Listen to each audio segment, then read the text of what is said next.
Shh, it's the Film Flamers.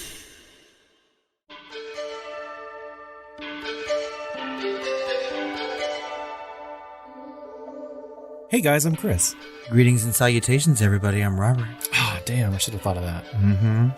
Beat you to it. Well, as you're beating me, I have to say we are the Film Flamers. I guess you didn't say off. We are the Film Flamers. Stop pulling my dick. Stop pulling my dick, Heather. Oh, all the podcasts want us as either a friend or a fuck. We're worshipped in podcast land. Oh. And we're only a sophomore. I thought you was a junior.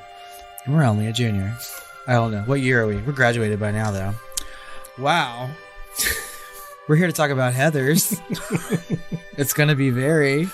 So yeah, it's February, and we normally talk about, romance. We like to put you in a trance.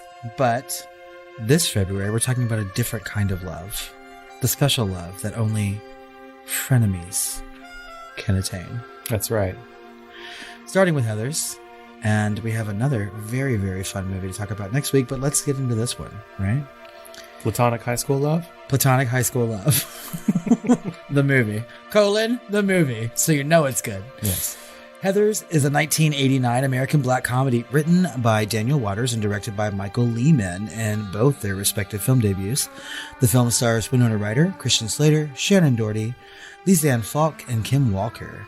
The film focuses on 4 teenage girls, 3 of whom are named Heather, who have formed a clique in an Ohio high school, and the dangerous misanthropic new student who wants to kill the popular kids and stage their deaths as suicides. Yes.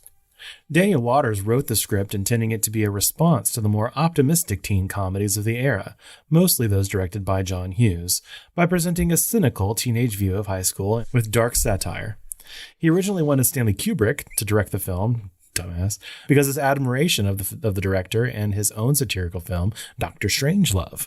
The music for the film was composed by David Newman. Oh. Dream big. Dr. Strangelove. He was expecting Kubrick to... No. Kubrick would never touch this fucking movie.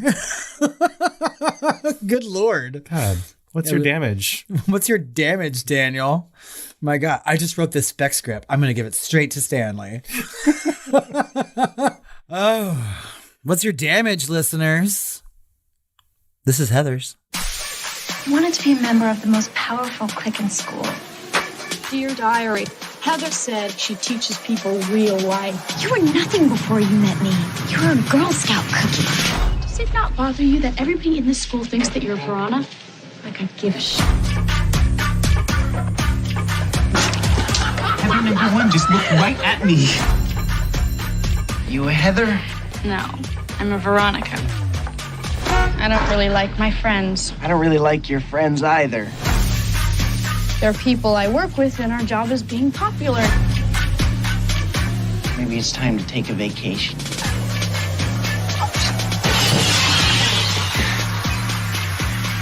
I just killed my best friend. And your worst enemy. Same difference. My teen angst has a body count. This is a tragic thing. Hallelujah. We scare people into not being assholes. What did you say, dickhead?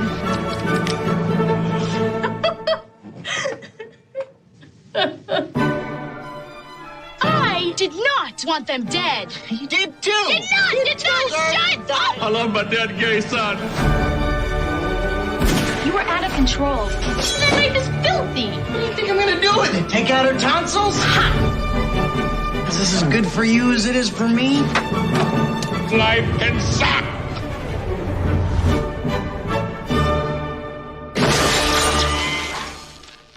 That's it. We're breaking up.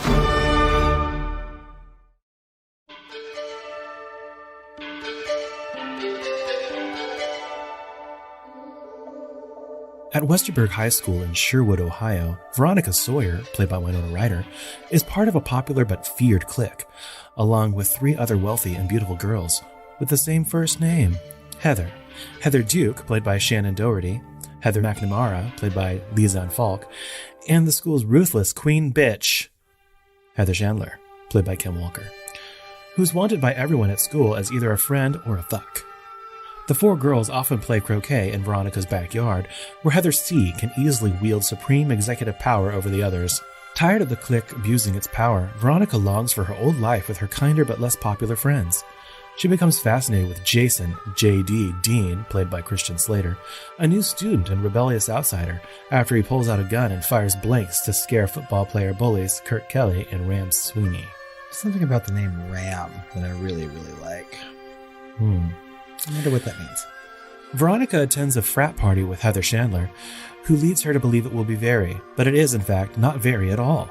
Veronica refuses to have sex with one of the frat bros, unlike Heather C., who awkwardly blows a frat bro out of obligation, and very little consent. After Veronica drunkenly blows chunks on her, Heather C. vows to destroy her reputation. Later that night, JD shows up by surprise at Veronica's house, and the two have sex outside. They express to each other their mutual hatred of Heather C.'s tyranny and their desire to fuck her gently with a chainsaw. The next morning, Veronica and JD break into Heather C.'s house, planning to get revenge by using a fake hangover cure to make her vomit. JD pours drain cleaner into a mug, but Veronica dismisses him, thinking he's making a mean joke. She mixes orange juice and milk together instead. However, Veronica accidentally brings the wrong mug to Heather C.'s room. JD notices this, but says nothing. He serves Heather C. the drain cleaner, killing her. Veronica panics, and JD urges her to forge a dramatic suicide note in Heather C.'s handwriting. The school and community regard Heather C.'s apparent suicide as a tragic decision made by a troubled teenager, making her even more worshipped in death than in life. Meanwhile, Heather D. uses the attention surrounding Heather C.'s death to gain popularity, becoming the clique's new leader and de facto queen bitch. After Heather C.'s funeral, Heather M. convinces Veronica to go with her, Kurt, and Ram on a double date because it will be very. JD finds the four teens that evening in a field, and Veronica leaves him as Kurt passes out while Ram drunkenly slobbers all over Heather M. How not very? The following day, the boys spread a false rumor about Veronica performing oral sex on them, ruining her reputation. JD proposes that he and Veronica lure the boys into the woods, shoot them with tranquilizers, and humiliate them by staging the scene to look like they were lovers participating in a suicide pact. In the forest, JD shoots Ram, but Veronica's shot misses Kurt, who runs away. JD chases Kurt back towards Veronica, who, realizing that the bullets are in fact lethal, fatally shoots him in panic. At their funeral, the boys are made into martyrs to homophobia. I love my dead gay son. Growing increasingly disturbed by JD's behavior, Veronica breaks up with him. JD blackmails Heather D. into getting every student to sign a petition that, unbeknownst to her, is intended to act as a mass suicide note. Given her new queen bitch position, Heather D. has no problem accomplishing this. Meanwhile, Martha Dump Truck Dunstock, a large girl who is a frequent target of bullying, pins a suicide note to her chest and walks into oncoming traffic. She survives, but is badly injured and mocked by her peers for attempting to copy the popular kids. Heather M. calls a radio show to discuss her depression, and Heather D. tells the entire school about the radio call the next day, making Heather M. a pariah. She, too, attempts suicide in a school bathroom, but Veronica intervenes, as suicide is becoming not very at all. Veronica returns home, and her parents say that JD stopped by to tell them that he was worried she would attempt suicide. He leaves a note revealing he can successfully imitate her handwriting and a Barbie doll hanging in her room. JD breaks into Veronica's house with a plan to kill Heather D., but the entire plot was in Veronica's dream. Realizing that JD plans to kill her, she fakes her own suicide by hanging. JD finds her and, assuming she's dead, gives a monologue revealing his plan to blow up the entire school at a pep rally and make it look like a mass suicide. During the fateful pep rally, Veronica confronts JD in the boiler room as he plants dynamite. She shoots him, and his switchblade cuts the wires to the detonator. Veronica goes outside, and JD follows her with a bomb strapped to his chest. He offers a personal eulogy and detonates the bomb, killing himself. As students and faculty rush outside to see what happened, Veronica walks back inside, dirty and disheveled from the explosion. She approaches Heather D. and asserts that Heather D. is no longer in charge. As Heather D. watches in horror as Veronica then invites Martha Dunstock to spend prom night watching movies together, a night that is surely to be very, very, very. The end. The very end?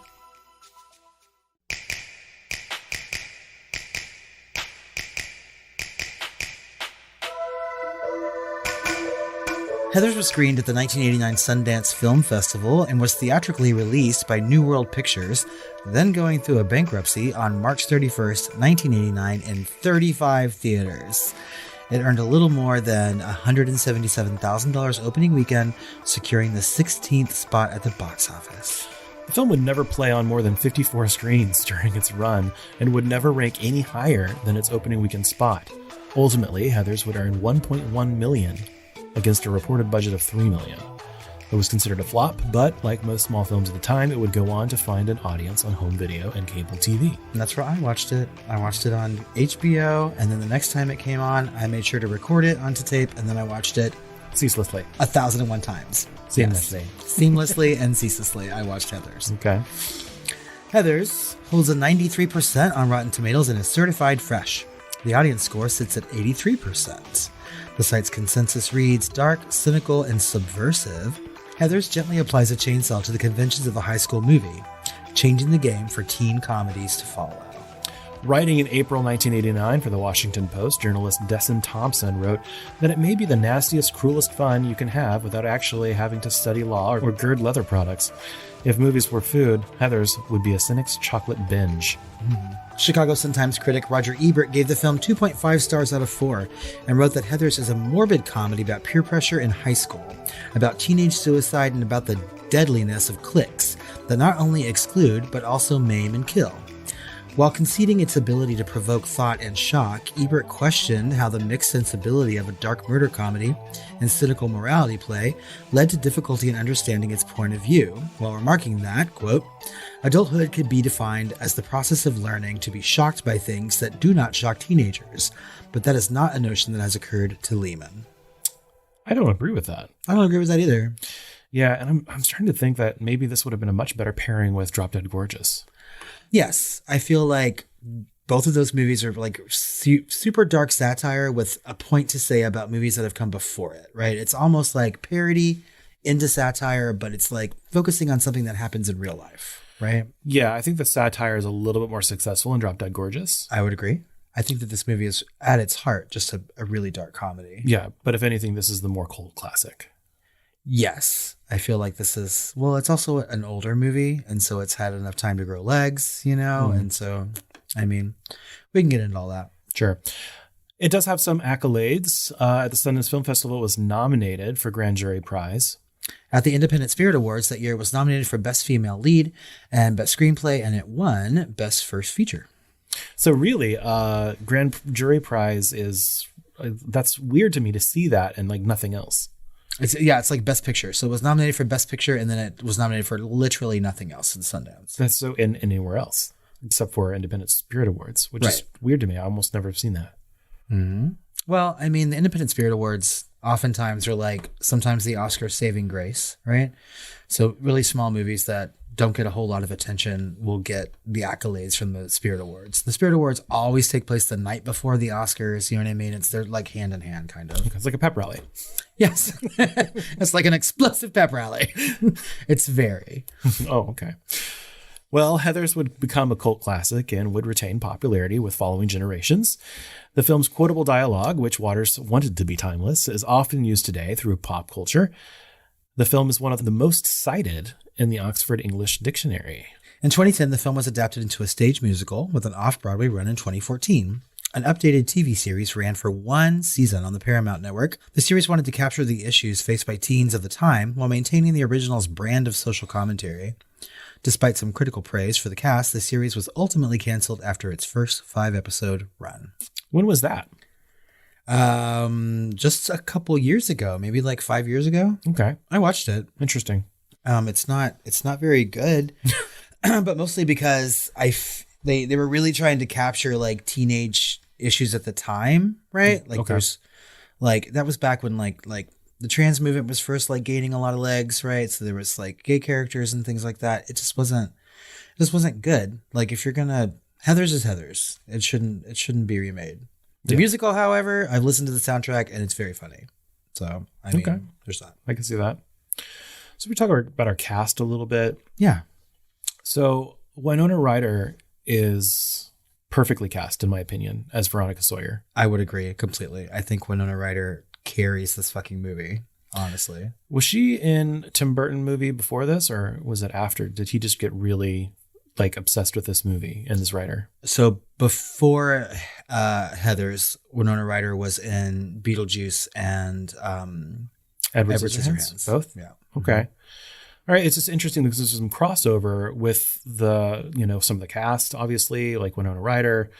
And, I think like the preacher in Heathers was one of the guests or whatever in Beetlejuice. Yeah, he's like the interior designer. Yeah, and I think we've talked about him before. Mm-hmm. And the composer, David Newman, also did some stuff. I think his first film credit was like Frankenweenie.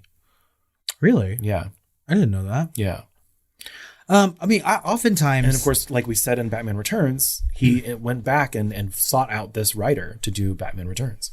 And I mean, when I watch this movie, sometimes I get a very Tim Burton vibe from it, right? I feel like a lot of it is pretty whimsical. I think there's like a really good color palette that they stick to, like solid colors. I mean, it just seems very Burton-y, which is weird that he would go after fucking Stanley Kubrick to direct something like this when Tim Burton could have easily directed this movie, I feel. Yeah, I felt that too. And I always feel that when I watch this movie. Uh-huh. But I mean, and I don't know if that's for better or worse. Maybe Tim Burton would have like taken it in a weird direction or something. I think it's like the darkness of it, is the cast, is the way it was shot. I think it was intentionally done like Tim Burton, and Tim Burton liked it enough that, of course, he went on to ask for that writer. Mm-hmm. So, and composer, apparently. Yeah, I think like it's one of those like art imitates life, imitates art, imitates life type of cycles, Yes, completely. I mean, I could see why Tim Burton would like this movie. It's very Burton-esque, obviously. Yeah. I mean, even down to the dialogue, kind of, I can see it. So, but that said, like Winona Ryder, like I said, she's perfectly cast and her delivery is perfect. Unlike most of the rest of the cast, to me. There are some standouts, you know what I mean? But like, not as much. I think Winona Ryder, like you said, is perfectly cast. I think she's fucking hilarious in this. Her delivery is perfect every single time. I feel like she really embodies this character a lot. Yeah. But I really don't think anyone else in this movie was really prepared to be an actor. Like, fully. Oh, wow. Like they're bad. They're like a lot of these people are especially the Heathers. They're a lot of them. Their delivery is just bad. Yeah. The only other like good actor that's one of the principals, I would say, is Christian Slater. But at the same time, noting that he's doing such a good job, he's also making some choices that I actually hated. Yeah, I feel like Christian Slater, honestly, in this movie is just doing his best fucking Jack Nicholson. Yes, thank you. Yeah. I was thinking that the entire time. I was like, stop it. You like, it's so obvious that you're trying to be Jack Nicholson. And like a lot of that is Christian Slater. I was like, did he model his entire like persona in acting? Because he kind of has that cadence a little bit, but especially in this movie. Yeah, I mean, well, and I used to think, because I thought this way, back when I used to watch this movie all the time, right? Because even as a kid, I think I saw this first when I was like 10 years old, 10 or 11, right? Yeah. And I immediately just like latched onto this movie and loved it. And I had seen lots of movies by the time I was 11, and I was just like, why is he acting like Jack Nicholson? Yeah. And every time I saw Christian Slater in a movie after that, I was like, okay, so he just acts like Jack Nicholson? Is that just him or whatnot? But I think maybe this movie just colored my opinion of that. Because literally every time he opens his mouth, every time he makes a facial expression, he's got Jack Nicholson all over it. Was this one of his first roles? Yeah, I would think so. I think after this, he went on to make like Pump Up the Volume and things like that. But I don't remember Christian Slater from a lot before this. Pump up the jam while your feet are stomping. And the jam is pumping. Look ahead, the crowd is thumping. Oh my God. That'd be stuck in my head for the rest of the night. Pump Up the Volume's a good movie, though. I liked it, too. Yeah. They wanted to do, like, Cuffs and shit like that. Like, after this movie, Christian Slater really took off. And I feel like Winona Ryder had already taken off by the time this came out. She had, you know, but of course he takes off and then has a hard stop, right? Oh, yeah. Like, I don't remember him after like the mid-90s. And I was watching this last night and I was like, oh my God, this is the second time that we're going to talk about a movie that had Winona Ryder and Christian Slater in it, because they were both in Dracula. And I was like, he wasn't in Dracula. He was in Interview with the Vampire. I was like, what's wrong with my brain while I was watching this? Like, that's wrong. All those facts are wrong. But yeah, I mean, like the watching the two leads in this movie, so Winona and Christian, I'm like, one does a much, much better job. And I feel like Winona's performance is just outstanding, and Christian Slater's is good. He's great acting, but he's making the wrong choices. Yes. Versus she's doing great acting and making the right choices. Exactly. And I feel like if they had maybe a more comfortable director who was not doing his feature debut, right, with a screenwriter who has all these pipe dreams of having another director there in the first place. Yeah. I mean, he might have stepped in and been like, hey, could you tone down the Nicholson a little bit, you know? Because every time he arches his fucking eyebrow, I'm like, oh my fucking God. I mean, like, it's Nicholson. So, yeah, I think like when we say that he wanted the director, you know, Stanley Kubrick to do this, maybe he was really thinking of The Shining, and it was like, well, I couldn't get Stanley Kubrick or Jack Nicholson, so please, I'll try and shoot this like I'm Stanley Kubrick, and you try and act like it's Jack Nicholson, and one of them succeeded. it's so noticeable, and it's so weird that he would go for that particular actor to model anything after for this character, because this character is nothing like anything that Jack Nicholson has ever played. Yeah. I mean, he's never been like a rebellious teenager in any movie that I know of. The closest thing I can think of is like The Bird Who Flew Over the Cuckoo's Nest. Yeah, Cuckoo's Nest is the closest thing, right? But The One Who Flew Over the Cuckoo's Nest. Sorry. yeah, and so I don't know. I have problems with Christian Slater in this movie. Yeah, and Shannen Doherty is also like not completely out of her acting chrysalis here. Is she? Has she ever come out of that chrysalis? Yes, for moments. For moments. In Sheer 90210. moments. Yeah, But we can't talk badly about her because she is dying. is she really? Yes. Oh, that's sad. She has I stage do 4 like, breast cancer. Oh, I do like Shannen Doherty. You know what I mean? But not necessarily from this movie. That's all Brenda from 90210. You know what I mean? And One Charmed. So, but One of the meanest jokes on Will and Grace was making fun. I was like, do you look like Shannen Doherty? He's like, no, you don't look like you were painted by a Picasso or something. poor Shannen Doherty. Jesus Christ. She's serviceable on this. I think that she starts out really good. I mean, her character has a definite arc, right? Like she starts out as like the quiet Heather, right? The one who feels trampled upon the most, right? She's not a cheerleader like It's the other alluded Heather. that she's a lot smarter than Yes. the other Heathers. I mean, she's reading Moby Dick. I wanted them to go somewhere with that, you know? Right. But there's a huge transition from that original Shannen Doherty character, that bookish, quiet, trampled upon Heather, to like running the school, like almost immediately after that suicide. Yeah. Or murder. But Yeah. so, I mean, like, her character has a huge arc. She just, I don't think they give her enough room or enough things to do. Her character doesn't have enough to do, really. No.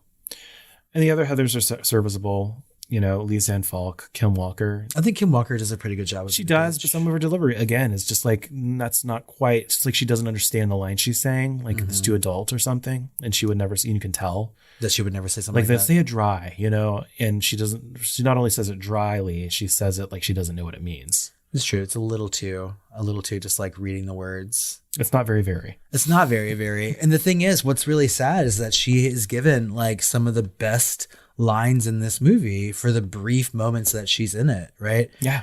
I feel like that cafeteria scene, that really long cafeteria scene at the beginning. She has moments of really good delivery. Yes. I just think that scene is masterful. Like it's well written, right? It really shows you like the entire microcosm of this particular high school in this really long, like 10, almost 15-minute scene, right?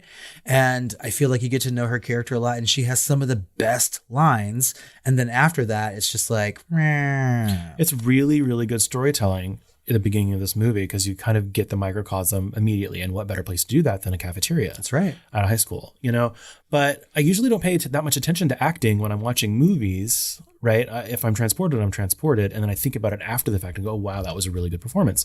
But and this time I kept getting taken out of the movie just by some of the really bad, kind of dry performances, and I feel like that has to do with the direction, right? And I'm looking at Michael Lehmann here, and I see that he's done Heathers, but he kind of transitions to more comedies, like with Airheads, The Truth About Cats and Dogs, 40 Days, 40 Nights, and that's it, really, as far as like the notables. And that's, you know, on TV, he did get a better career. He did some on like The West Wing, Larry Sanders Show, Big Love, True Love. I think that's supposed to say True Blood. Californication, American Horror Story, and Veronica Mars. So he's had a much better, I think, or successful TV career where the whole thing, you know, isn't hanging on his shoulders. Yeah, because I mean, like some of these, the rest of these movies, Airheads, Truth About Cats and Dogs, or like kind of like blips. You know what I mean? Like I remember them, you know, but like nothing has like the lasting power. I still use lines from The Truth About Cats and Dogs. Oh, really? I think I've only seen it like one time. I certainly use lines from Heather's like sometimes on the daily, but no, Janine Garofalo's line where, you know, someone asks her if she's okay or whatever, and she's like, "Oh, it's nothing. You know, a rooftop and an AK-47 can't handle." That's from that. Oh my God. You know, it's nothing a rooftop and an AK-47 can't handle. This is a children's movie, isn't it? The Truth About Cats and Dogs? No, it's Janine Garofalo and Uma Thurman. Oh, I'm thinking about something like else a rom-com. entirely. Yeah, and it's about like the beautiful woman versus like the mousy, like smart one, you know? Okay. And who gets the love and everything else. So Janine Garofalo was recently in a horror movie last year that was on Shudder, right? And I was so excited to see her in a movie again. It's been a long time. I used to love Janine Garofalo, and then she just kind of became a Tumblrina. Yeah, she really did. But I mean, early 90s, like she was it, right? I mean, I know she's on my side, but sometimes you don't want someone on your side. You know? Oh my God. But some of these TV shows that he's done are pretty big, right? And they have some lasting power. I mean, a lot of these shows have like rabid fans. But at the same time, he's not responsible for their character development. He's not responsible. No. These are already established characters and actors, you know, and he's coming in to do a technical job. And so if you're not an actor's director, being on a TV show for like one episode at a time isn't the biggest deal. No, that's true, because you really have no control over that. Nope. And those actors are already like well established in their roles and they know what they're doing. So it's easy. So maybe you're right. I mean, he's not an actor's director, but I mean, in the case of like Winona Ryder, maybe he just like lucked into having a gifted actress in this particular role. Well, some people have it, whatever that is, right? Especially back in the day, you know, and Winona Ryder had it. She had something. She had charisma in a way that she delivered and looked on screen and would hold herself on screen to be a presence, right? And so she doesn't need much help. No, she doesn't. And I still think that she has that it factor, right? Anyway, moving on. We also talked about writer Daniel Waters on Batman. And of course, he did Heathers and Batman Returns. And then he went on to do like Demolition Man and Vampire Academy. And that's it. So it's like, I don't know what happened with his writer. What the hell's Vampire Academy? I don't know. I just wrote it down because I thought maybe someone would recognize it and our listeners. Demolition Man. What a piece of shit. I feel like that was a made for TV. I think like Tim Curry might have been like the headmaster or whatever. It was like a Harry Potter version of like vampires though. Oh, Lord. Okay. No. And it had like witches and other things in it. Maybe I'm thinking of something else. Maybe. Either way, I have no idea what it is. I do know what Demolition Man is, and that's a piece of shit. Yeah. Wow. I don't know why their careers didn't like kick off after this, but because he's really good at like a little bit of tongue in cheek darkness. You know, I'm surprised like Tim Burton didn't pick him up for other things, but. Well, their careers didn't take off after this is because people didn't see this movie until years after it was released. Well, because of this movie, he got Batman Returns. But then there was such a backlash to how Batman Returns was written. Yeah, that's right. But yeah, I mean, this movie, like, it took a long time for this movie to find an audience. Like, clearly, we talked about, like, what it made at the box office, which is, like, nothing. Nothing. And it seems like it didn't have a whole lot of, like, support anyway in its release. I mean, like, that film, well, production company and distribution company was going through bankruptcy anyway, but if at most it played on 54 screens, like, yeah, there's no way this movie never had a chance. No. And so it really relied on like cable, and sounds like a bad Sundance deal, right? It was up for grand jury, and then someone like put it up and then didn't believe in it enough for wide release, and then that was kind of bait and switched. I'd like to hear about the story behind that from this director, and maybe it's out there somewhere, but I haven't found it. Well, and I don't know like enough about the history of Sundance. Like by 1989, how long had it been going on, and so on and so forth. I don't know how long that festival has been in running. But who's the actor that started that? Like my mom's favorite actor, Robert Redford. Yeah, it's all his fault. Yeah, we blame him for Heather's lack of money. I blame him for most things. But oh my God, my life's in shambles. Fuck you, Robert Redford. You ruined it. I don't know. I'm super glad that it found an audience eventually, right? And I feel like whenever I mention Heathers to people, they know what it is. They've seen the movie, or at the very, very least, they know some lines of dialogue. And that's enough for a movie to have some sort of lasting impression. So, I mean, whether or not their careers took off after this, they succeeded in having something that is sort of like this cultural touchstone that will probably stand the test of time. Like people will keep watching Heathers and To talk some about extent, it. especially now that it's more poignant than I think it would have been in the 80s. Yeah, I completely agree. School violence wasn't unheard of, and certainly teen suicide was a thing, you know, which was sensationalized at the time, which brings us to our themes. Oh my God, yeah. Right, this movie was an extremely dark deconstruction of the then massively popular wave of 80s teen movies. Obviously, John Hughes. I'm going to open this beer. Hold on. How very. How very. Dare you. So, you know, obviously it utilizes all of the tropes, you know, the young love and the cliques, you know, and the jock prep, beautiful girl, you know, cliques and how high schools kind of categorizes people and splits them up, but it's all in this one big kind of melting pot, right? Which is always kind of like the trope and the archetype, I want to say. Yeah. There's always archetypes in those John Hughes movies, especially like Breakfast Club. Breakfast Club for sure is the closest thing to Heathers that he ever made. Yes. And so I feel like fitting in is a theme here. And this is obviously satirized with 3 times, you know, the Heathers. Well, and also I feel like this having 3 Heathers, right, is more than just like forming a clique and like fitting in because you have one like commonality. I think this also goes to show you like how kids were being raised and stuff like that at that time, and how parents are just like, everything is the same, like no matter what. That's a very 80s thing, right? Like everyone named their kid a certain thing. There were 1,001 Heathers or whatever happened to be the popular name at the time. Yeah, I was Chris N.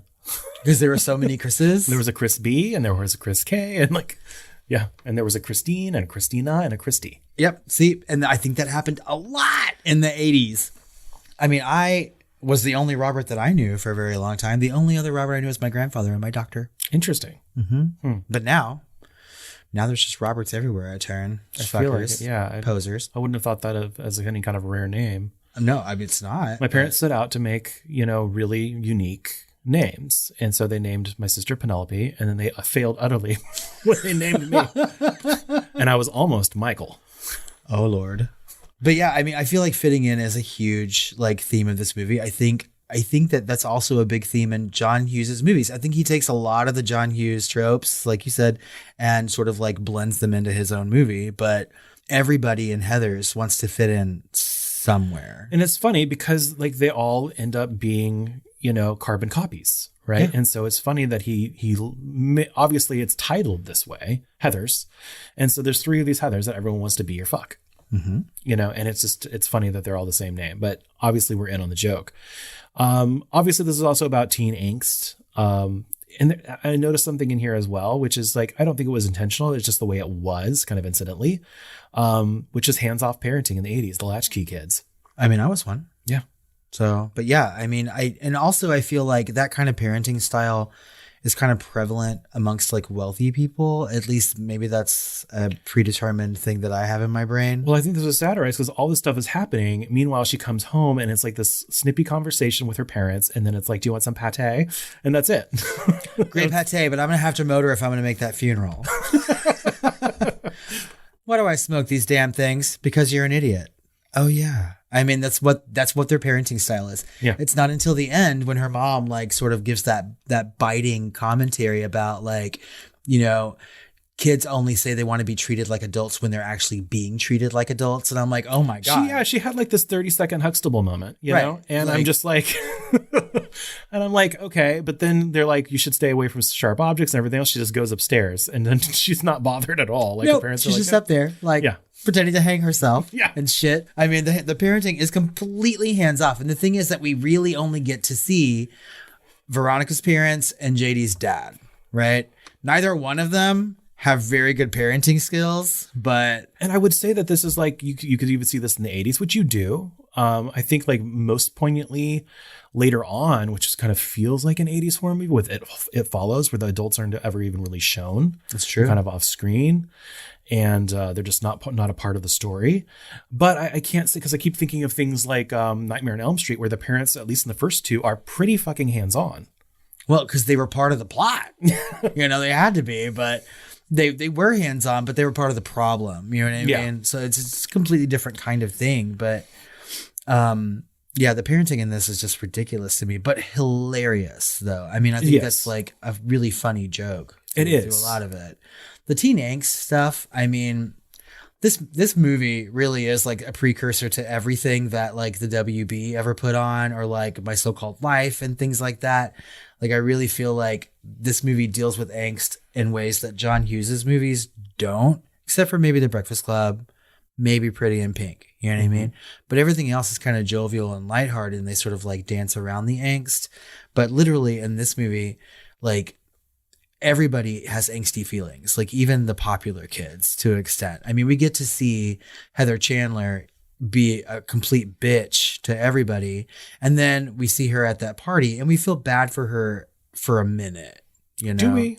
Yeah. I mean, I do, because she's there. She wants to be popular. She wants to be noticed, and she's willing to go through all these lengths to do it. Right. The look on her face when she starts to blow that fucking frat boy is kind of heartbreaking to see, like, the lengths that people will go through to maintain their popularity. But how much of that, like, maybe I'm thinking of this too specifically, but it's like the only people from that high school that are there is Heather C. and Veronica. Like, who would know, you know, that you're even there? Like, who cares if you're at a college party? I feel like there's a rotating guest list. Like, she's taking Veronica this particular time, but she could have taken Heather M at some point. I doubt she ever took Heather D, you know? But of course, I don't know. I mean, she would go back and talk about it. I don't know how else. Would you have a brain tumor for breakfast? Did you have a brain tumor for breakfast? My God. But I think it was really, like, the whole thing, zooming out, was really trying to be a biting satire of sensationalism of teen suicide, right? But unfortunately, this didn't really kind of come through, which is another kind of thing of this writer. He does everything kind of satirically, and so the thing that he's really trying to be satirical about kind of loses focus, right? Because the cult fans focused way more on the heroism of Veronica killing off the school bullies than the actual satire and sensationalism of the media for teen suicide. I would agree. I feel like this movie really just becomes a way for, like, underdogs to get rid of the people who are oppressing them. And if anything, it feels like they're making fun of teen suicide. Yeah. Instead of actually satirizing people's reaction to it. Having that fucking song, I feel, I mean, For like, literally, teenage suicide, don't do it. I mean, like, they're really taking a really heavy subject matter and making light of it. I also feel like maybe if they're doing that, if they're trying to, like, satirize sensationalism of teen suicide, it doesn't work, obviously, in this movie. Yeah. But ultimately, I feel like it was like a means to an end to make it more dark. But I never saw this when I was in high school or younger. I saw this later on when I was like a young adult. And I guess I can't watch this movie and see it for what it is as like a high schooler with those eyes, because watching this now, I'm just like, this is so dumb. Like, your high school is your whole world, and it's such a small, tiny little blip on the radar of time of your life. That, like, how would anything that happens at high school matter, like, in the grand scheme of things, ever? And I'm just like, that's what I was thinking about kind of when I was thinking about all the suicide, was how meaningless it is. At the same time, kind of like raising my eyebrow at how they're dealing with it on the screen and how it's written, you know, but it's still clever, you know. But it would be interesting to see people that are actively in high school or actively were in high school during this time and how they would have seen value or meaning in this movie. Well, because when I first saw it, I certainly wasn't in high school. I was way too young. Yeah. Obviously. Right. And I cannot tell you why I latched onto this movie so much when I was such a young kid, like preteen kind of age. It also prepared you and kind of trained you to be a mean girl. It really did. It helped out. It gave me a lexicon for when I finally got to high school. Because let's face it, you were a Heather. I was kind of a Heather. I mean, I still am kind of a Heather. I'm just like a nicer Heather until someone turns around and I'm like, let's talk about this bitch, like, right now. Like, I'm not very nice, but I don't know. And the thing that I was watching this last night before the recording, and I was like, there's a lot of gay jokes in this. Like, they say the word fag a lot in this movie. Yeah, I was like trying to decide whether I should be uncomfortable or not, and I was uncomfortable. And I was like, should I be though? You know? And it just like didn't sit right because they're saying all those things and saying the names, but they did do some things that kind of put a lantern on it a little bit. Like Christian Slater has a line, when he was like, I love my dead gay son. And he was like, I wonder if he would be. If you were saying that if he were still alive or something like that. Yeah. There are moments, and I feel like they were trying to say something against homophobia, maybe. But I feel like when I was a kid, there were so many like gay references in this movie, negative and positive or whatever. That could be why I liked What was it so positive? much. There's nothing positive in this movie. I think I just like the line, I love my dead gay son. I just like to say it. Yeah. I like that was the choice they did, which was like kind of subvert it with the guy actually going, he was gay and I love him, which I think was a good choice. But at the same time, they are saying like, I wonder what his reaction would have been if he was still alive and had been told he was gay, if he would be that supportive. I would assume in Middle America, probably. And I'd like to think like I'm reading into Christian Slater's line there, like as a modern person would with modern eyes, but that could have gone either way. Well, as a modern gay person too. So there's lots of things. That fucking bag that they made for that suicide with all the things in it. I cannot help but fucking laugh at fucking all of it. I love that fucking bag. Like I lost it like when he pulls out the picture of the Betty Davis postcard? It's Joan Crawford. I thought it was Betty Davis. No, it's Joan Crawford. It's a Joan Crawford profile card or whatever. And I like Matt lost it when that happened. And then they just do the mineral water thing. And I was like, okay. And then when the cops don't look at anything, they just pull out the mineral water. Oh my God, they were gay. Yeah. And I just kind of lost it. It was like a lover suicide or whatever. And he was like, what? And you just pulled out the mineral. Oh my God, they were fags. I was just like, the fuck. Didn't even look at the gay porn mag that they put in there. Yeah. Or the Joan Crawford. Let's see the things that I've brought to have this at the scene of the crime. An issue of Stud Puppy, some mascara, mineral water. Was there mascara? Yeah, it was like mascara, an issue of Stud Puppy, that Joan Crawford postcard, mineral water. Yeah. And in a tote. in a flour bag. She's like, mineral water's come a long way. This is the Midwest. If you don't have a brewski in your hand, you might as well be wearing a dress or whatever the fuck he says. Yes, that's exactly what he says. Oh my God. Yeah. Yeah. So like homophobic, but kind of like tongue in cheek. Yes. Know? Yeah. I don't know. I'm just grasping at straws to figure out why I like this movie so much at a young age. I have no reason why. Well, why don't I like Addams Family Values so much? It's because people are having some like real conversations and seeing the world for what it is versus what it should be. Or, it's none of the Hallmark, positive posters on the wall in your school type of view of the world. It's showing you what it is and people knowing how to work it and make it funny, Well, and obviously I liked dark things when I was a kid. I watched a lot of horror movies. And so I would also feel like the comedies that I would like would be a little dark. And this movie is dark. I mean, people are dying left and right. And by the end of it, we have a very clear psychopath kind of villain, So I don't know. We've gotten way off topic on these themes, though. I'll clean my room in exchange for your eternal soul. Anyway, there's also this theme of like, really through Christian Slater's character, that degradation of society through nihilism and how much of a kind of a decadence that is, right? He's rich, he's wealthy, his father's wealthy, but is fucking sociopath, and he's obviously a psychopath, and he's been through trauma, hurt people, but his view of the world is so decadent, like everything is an art, like everything should be seen philosophically, and lives don't matter through that lens or whatever. And it's just bullshit. He really is that character, though. I mean, like everything you just said is like spot on for what that character is. And I would like to believe that no matter what school he's at and all those cities that he mentioned, like Dallas, Baton Rouge, Vegas, whatever, like I feel like he may have done similarly bad things. It's alluded that happened. And that's probably why they had to move, because I don't know. It was also like this viewpoint of, I have this view of the world and I want everyone to see it the way I see it. It's forcing your viewpoint on everyone else in a kind of what a teenager thing to do. Exactly. And it was also kind of weirdly prophetic, right? Yeah. I'm going to force my experience of the world onto you. Like Columbine, anyone? Like he looked like he was part of the fucking trench coat mafia. Thank you, because I thought that last night. Because I I think I hadn't seen Heathers in maybe like 2 or 3 years before last night. And when you first see JD in that cafeteria, I was like, is he in a fucking trench coat? Yep. And I was just like, and then he pulls a gun on 2 people in that cafeteria. I was just like, good Lord, this movie would not be made today. No. And like, if that had happened today and he had like fired blanks in the cafeteria, like he was back at school in like a few days or whatever. And if that happened today, this guy would be like fucking Hannibal Lectered and like a mouth mask and like carted around on a fucking... You never see the light of day. Right. He would be wheeled around from cell to cell. From cell to cell saying shit like, Senator, I love your suit.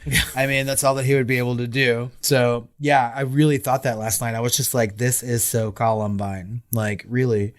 And that is very, very sadly prophetic. You know what I mean? Just a couple years after this movie's release, we have this like rash that continues today. I think Columbine was like exactly like 10 years after this movie came out. Jesus Christ. I don't know. But I feel like all of these characters in some way act like teenagers. Like they're written very well as different kinds of teenagers, right? Archetypes, like you said earlier. And he's just one of them. You know what I mean? Like, I'm sure that I have acted in some sort of nihilist way as a teenager. I think everyone did. We just didn't take it to extremes. But I certainly know people who did in high school. Yeah. They didn't have trench coats on. Of course. But, man. So I want to talk about the score a little bit. Okay. Because I have always seen Newman on things, and I guess I knew there was a couple different Newmans. Right? Obviously, like there's the singer and I didn't know they were all fucking related. It's Thomas Newman? So David Newman did this music. His first was like Frankenweenie. He went on to do Critters, Brave Little Toaster, Bill and Ted's movies, and The Sandlot, Tommy Boy, The Phantom, Anastasia, which he got an Oscar nom for. The, animated one in the 90s. Galaxy Quest, Serenity, and the new West Side Story. Really? Yeah, even though, of course, he didn't come up with the music. He did the in-betweens, Right. So I'm like this score, it reminded me, like, why does this sound like Rugrats and, therefore American Beauty?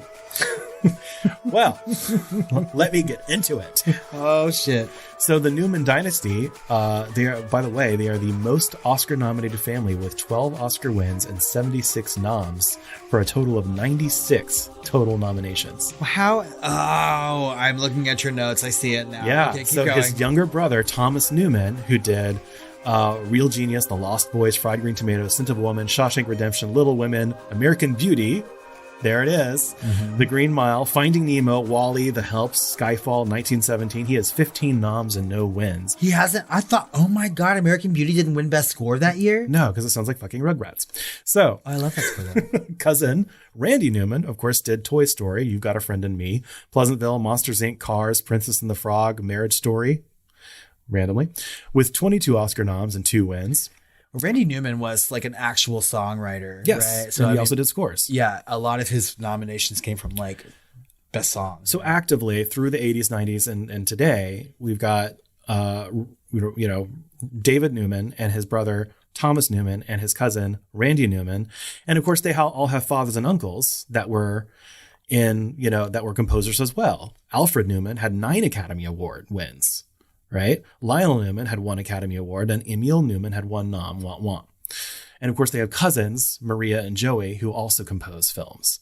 Jesus so this Christ. is a fucking film scoring, I almost said conspiracy, dynasty, right? It's almost 100 nominations for Oscars between them. I had no fucking idea. I know. I just got down to this rabbit hole, and I was like, okay, David, Thomas, Randy, Alfred, Lionel, Emil, Maria, and Joey are all film composers, and that's why we keep seeing the name fucking Newman. Maybe some of you know the difference between these people, but some of them sound alike. Some of them sound like trade sounds and stuff, and they all have that like background, and they kind of grew up in New Orleans, right? And so they all kind of have that kind of background for Hollywood film scoring, so they can be eclectic, but they all kind of have this kind of sound that comes from a more eclectic background as well.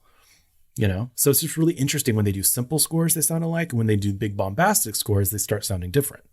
So this is blowing my mind right now. Yeah. This is like a fucking Barrymore Fonda like situation of Dynasty. It's crazy. It's absolutely fucking insane. Like, and I don't even want to list the movies like Alfred Newman had done, but he'd won 9 Academy fucking Awards. That's fucking ridiculous. I wouldn't want to be any of these people's children. like, No, because then you have to under the weight of 100 Oscars. And you're like, I don't want to do film scores. I want to be a dancer or something like that. And you're ostracized, black sheep. For real. I want to be a dentist. You got a friend in me. Okay. Oh my God, that's amazing. Yeah, so I had to mention that. But anyway, anyone else? Does any of these scores sound like fucking Rugrats theme to you? I never thought that it sounded like Rugrats, but I don't know that I really noticed the score in this movie too much either. It sounds a little bit like American Beauty and Rugrats. Oh, But then he'll bring in some guitar or like strings that kind of remind you of kind of like a spaghetti western a little bit. Huh. And then there's moments that are more synthesized that remind you of 80s slashers. So this movie has a lot. And so like these people are capable of doing lots of different sounds and musical styles, but kind of have that same basic foundation that sounds alike. And so it's really kind of fascinating to me. And now I'm really going to be paying attention whenever I see a Newman score. That's right. I'm surprised you haven't already made like a playlist, a separate Newman playlist. Oh, I haven't, because I really don't like most of their stuff. You're like, I'll never listen to it. I'll pay attention when I hear a Newman score, but for the wrong reasons. Fuck that dynasty. I mean, they're serviceable, obviously, you know, but... There was a lot of Oscar nominations. I'd say they're probably more than serviceable. I guess. But I'm not going anytime soon to listen to Anastasia or whatever the fuck. But what? No. That is like one of the best animated movies ever. I love all the songs in that movie. I love Anastasia. It's great. Well, I guess he's got a friend in you. It does. I'm probably the only one. I like how you brought up the slasher thing, because, I mean, we haven't really talked about some of the more horrific parts of this movie, and we're a horror podcast. It's a horror movie. It's just tone. Yeah. It's basically Scream, but you're in on the wrong perspective, and the tone is tongue-in-cheek.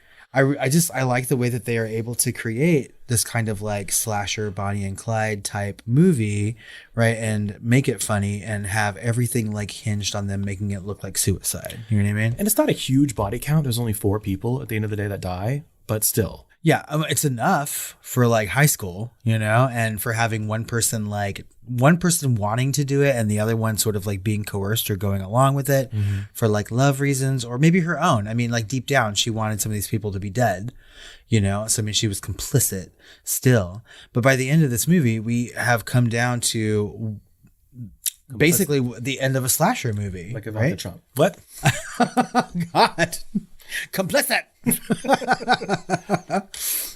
Essentially, by the end of this movie, we've come down to like the final scenes of a slasher, right? We have one final girl going after the psychopath and having to destroy them before they destroy everything. She's the studious brunette. She is the studious brunette out of all those Heathers, right? In a sea of Heathers, she's the final girl.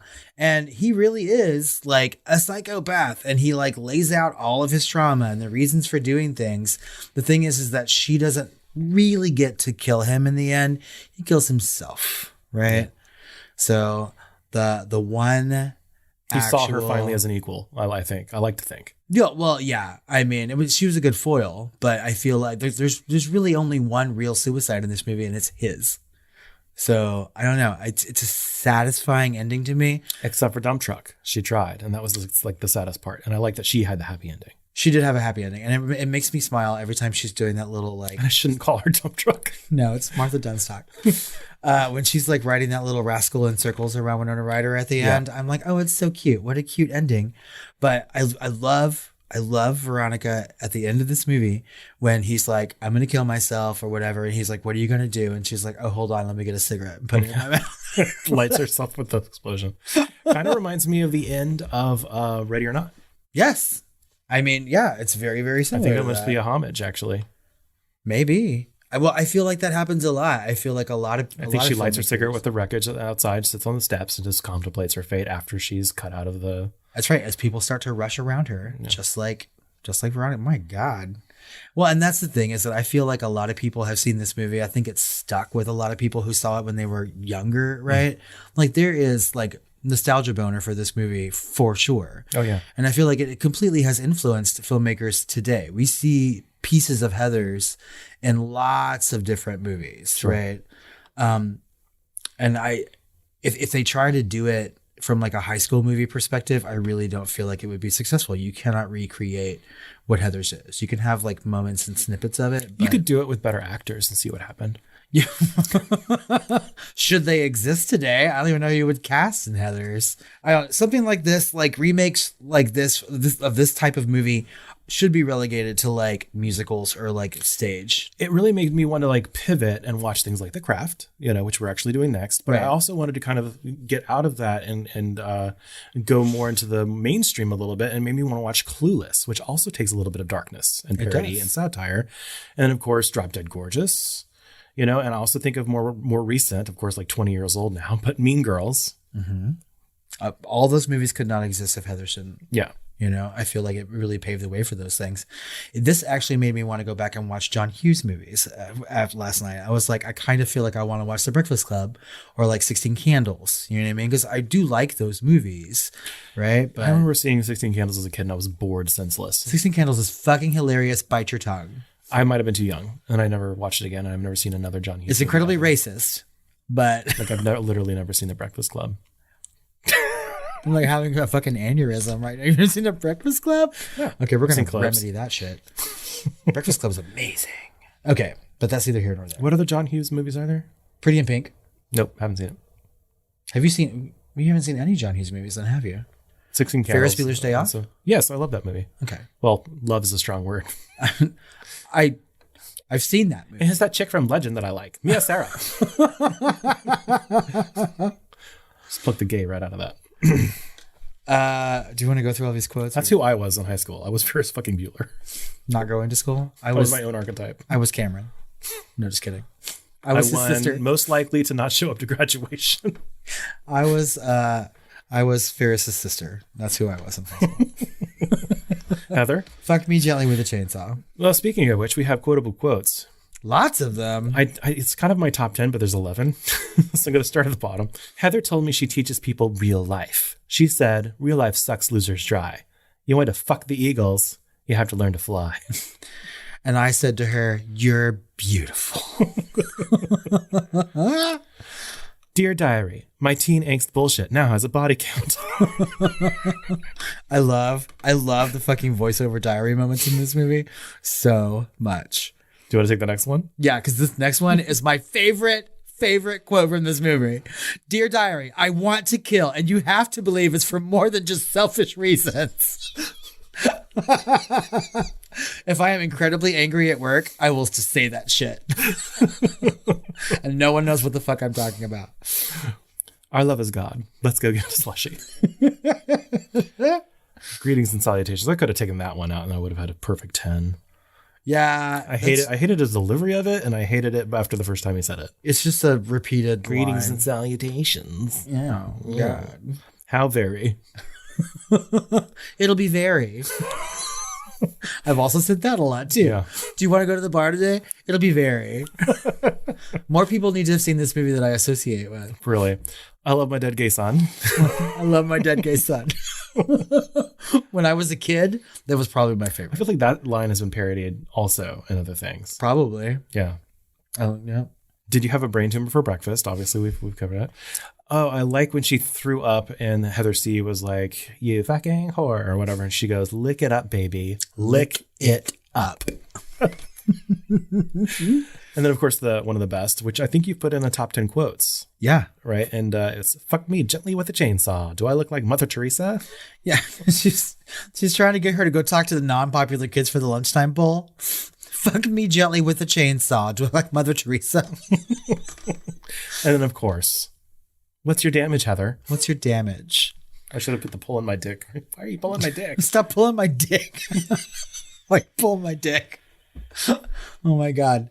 So funny. And also, I have to mention the line where one of the football players is bullying one of the nerds, and he wants him to say, I like to suck big dicks, right? Yeah. So he's bullying him. He's like, say, I like to suck big dicks. And he goes, you like to suck big dicks? It just makes me laugh every fucking time. And he's like pulling his arm. I was like, okay. I like to suck big dicks. Oh, I can't get enough of it. God, why do I laugh so hard at He that? goes off on this long ad lib about it. I'm like, maybe he does like to suck big dicks. I mean, Really there. convincing. That's the fucking reason why I liked this movie so much when I was a kid, because I wanted to suck big dicks. Jesus. Oh my God. We found it. Do you have any fun facts for me? Yes, I do. Lay 'em on me. You will be the judge. You and the listeners will be the judge. As to whether or not always. they're fun? Yeah. Okay. So in the original version of the script, JD successfully blows up Westerberg High, and the final scene features a surreal prom gathering of all the students in heaven. Oh. Executives at New World Pictures agreed to finance the film, but they disliked the dark ending and insisted that it be changed. Thank God. Good call. That's stupid. That would have been stupid. I hated the dream sequence anyway. Yeah. I mean, I like the funeral part of the dream sequence, but the rest of it. Yeah, where they're all in like Hawaiian gear or whatever the fuck. Well, yeah, and then I just like, that's the one sermon that I like the most is like the dream one where he's like, Eskimo or whatever. I hope she's rubbing noses in heaven. It's just goofy. So the role of Heather McNamara was originally offered to then 17-year-old Heather Graham. Oh, I could see that. I didn't realize she would have been that young then. Heather's parents refused to let her take the role because of the dark subject matter. I mean, I thought she would have been younger than that. But Younger than 17? Yeah. Yeah, because she looks really young in fucking Boogie Nights, Yeah. which came out 10 years later. Yeah. Good Lord. Okay. So Brad Pitt auditioned for the role of JD, but he was rejected because he was considered, quote, too nice. Brad Pitt would later star with Christian Slater and, of course, in Interview with the Vampire and True Romance. Which I completely messed up in my head. I was just like, I made this weird movie where fucking Christian Slater and Winona Ryder were in a vampire movie together. I don't know. I think he would have been too hot. Brad Pitt? Yeah. Yeah. He doesn't seem like an outsider. No. Because, I mean, like... He seems like he would be insider. So, listeners and patrons for... Oh, my God.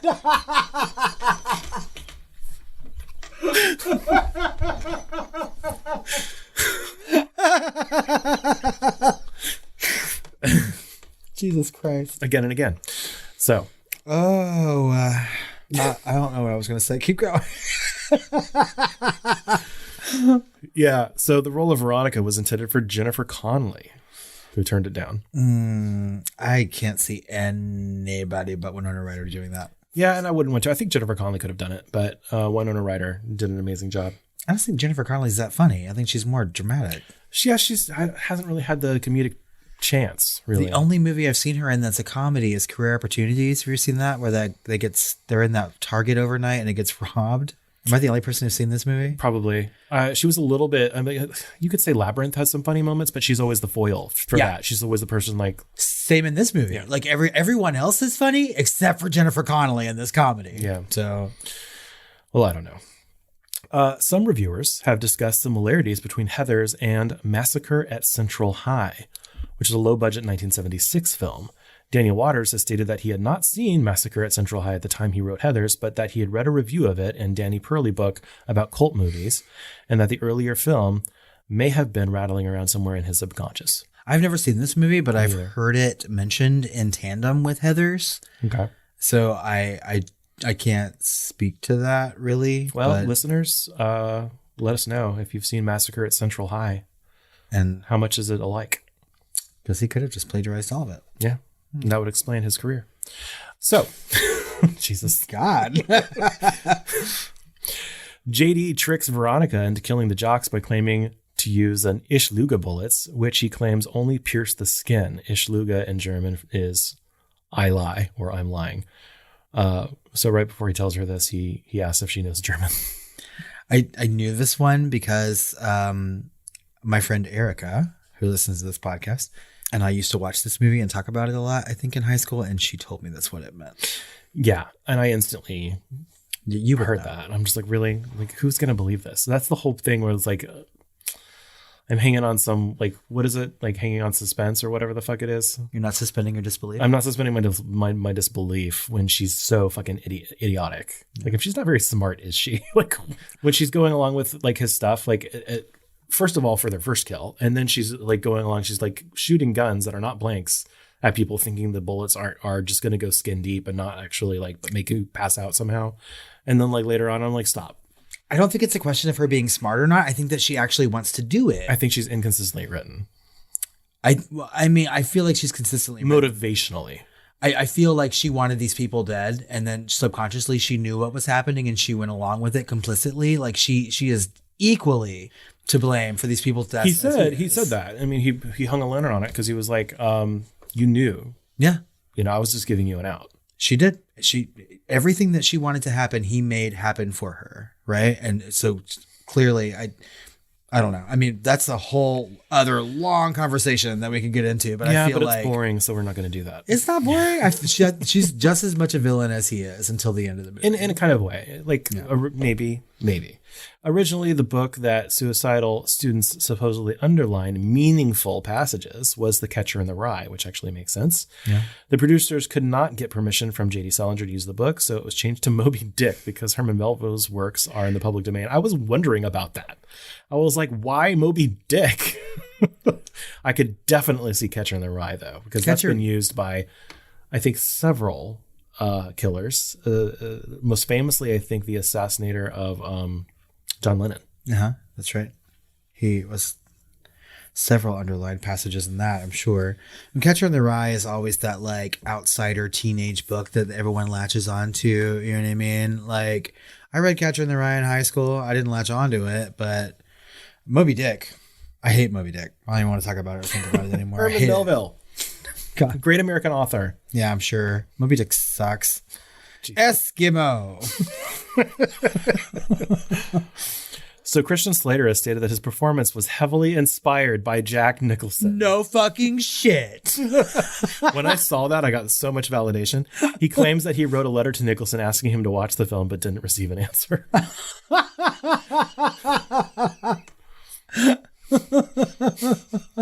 That's a fun fact. Thank you. Finally. For sure. Jesus. Okay. So for my last one, writer Daniel Waters said in an interview, I did come up with this crazy Cockamamie Heathers 2 idea where Veronica becomes a page for a senator named Heather, played by Meryl Streep. The ending is her assassinating the president and getting away with it. And it's a good thing. Okay. Dear Diary, I want to assassinate the president. And you have to believe it is for more than selfish reasons. My political aspirations have a body count. Okay, I would totally watch that. I would love that movie today, or even in the next 10 or 20 years, and her actually like be a senator herself, and she's dealing with like the Heathers from several different states. Oh my God, yes. Like one of them's the whip or whatever. And it's going to like crazy Congress parties and shit like that. And then there is like an assassination of some of the senators. The fucking Marjorie Greens of it all? Please. That'd be such a good movie. Oh my God, who's going to play her Christian Slater character? Oh my God, it's that fucking gay dude or whatever that lied about everything. Oh, the drag queen one? Yeah. Oh my God, I forgot his name. Why's my mind going blank? Anyway. That's so funny.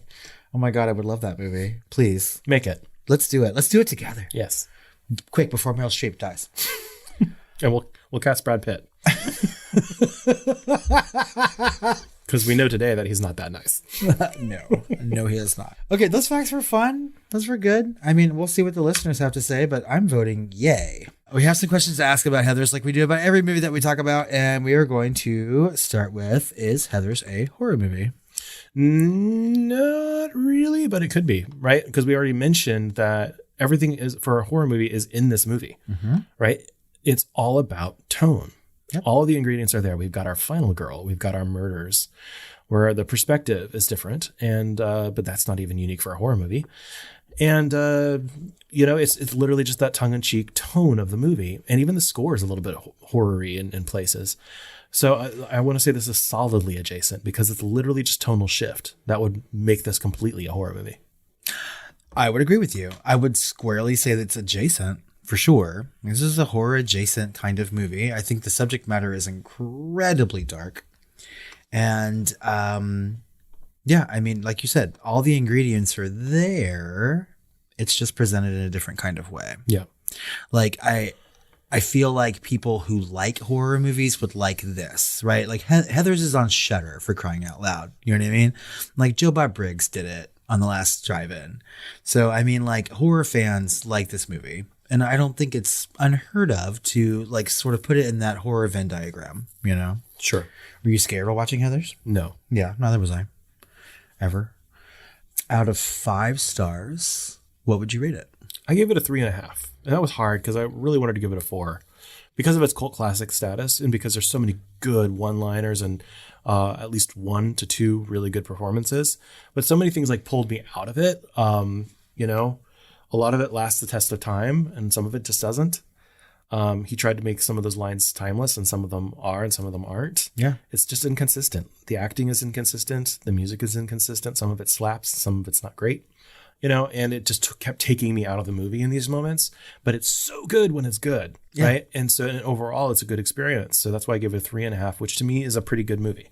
I gave it 4 stars. Which can exist separate from its cult classic status, you know? Yes. I mean, I think a 3.5 is a good rating for anybody watching this in a vacuum. It's more than like a lot of movies are more good than they are important or more important than they are good. And this is one of those. It's more important than it is good. I mean, I think it's a really good movie. I mean, I think I was surprised that I gave it 4 stars because I going into it, I was just like, it was going to be a 5-star movie for sure. You know what I mean? Like Nostalgia Boner alone, I thought would like push it into the 5-star area. But no, I mean, I think like 4 stars is a good rating for this. And a lot of it too is like, I feel like it is very important, more so than it is good maybe. And you're right. Like on this particular watch, I noticed some inconsistencies and I was just like, yeah, you know, and maybe I have just seen it too many times and there's a couple of moments where it kind of belabors the point. There's some scenes that could have been cut, you know, that kind of halt the movie's, forward movement. Yeah, and no, I completely agree with that. It's a little uneven. It is. But I mean, I like my 4-star rating. I think I'll stick with that. Yeah. We'll see if it changes on my next rewatch. So finally, and some would say most important, who's the hottest guy in Heathers?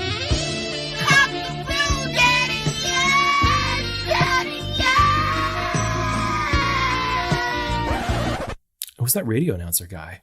What? Well, you're kidding, right? No. The one who was certainly wasn't Christian fucking Slater. The one who was doing that show where they call in and make their confessions? Yeah, he was kind of woofy. I don't know. Woofy? Okay. This is gross. But I like Kurt. The football jock? The football player. Not the goofy looking one. The pretty Mr. Pretty Eye guy or like the one with the big blue eyes? No. No, the other one. Okay. Not the one who's like, I want Madonna to sit on my face. Not that one. The other one. The other guy. That or like JD's dad is kind of hot to me. I know. They're both kind of gross choices. I feel bad. I kind of want to take a shower after saying that. But please. I mean, not Christian Slater. I kind of want to take a shower after you said that. I've never found Christian Slater attractive. Like, no. I just don't. No. No. Nope. Oh, well. Well, I think that just about wraps up our conversation on Heathers. As always, we want to know what you think about this movie and our conversation about it. You can find us on social media at The Film Flamers on Twitter, Facebook, or Instagram. You can email us at tiredqueens@filmflamers.com or call our hotline at 972-666-7733. Fuck Robert gently with a chainsaw. I like to suck big dicks. How very. How? Dear listeners, I want to end this podcast, but I swear it's not for selfish reasons. Well, let's start to wrap it up then. Guys, we need some reviews to read on our next Shooting the Flames episode, so head over to Apple Podcasts or iTunes. Leave us a 5-star review. Tell us why you like us. We're going to read that. And as always, if you need more Film Flamers content, and we know that you do, head over to patreon.com/thefilmflamers and join the family, get all of our bonus content, and help us decide which movies that we talk about. Stay tuned for next week when we deep dive into The Craft. That's right, more frenemy conversations. And for any of you stragglers, if it hasn't already been decided, we have a poll over there on Patreon where it's looking like things are heading towards a Diablo Cody place. I don't know. I'm both happy and sad about that, but that's okay. You still have time. Go check it out. Vote in that poll, Mano. Wait, we'll save that shit for next week. Chris, I think it's time for us to go off and find ourselves. To fuck ourselves gently with a chainsaw. How very. Have it inside us. So very. So maybe then we can have some Dead gay sons.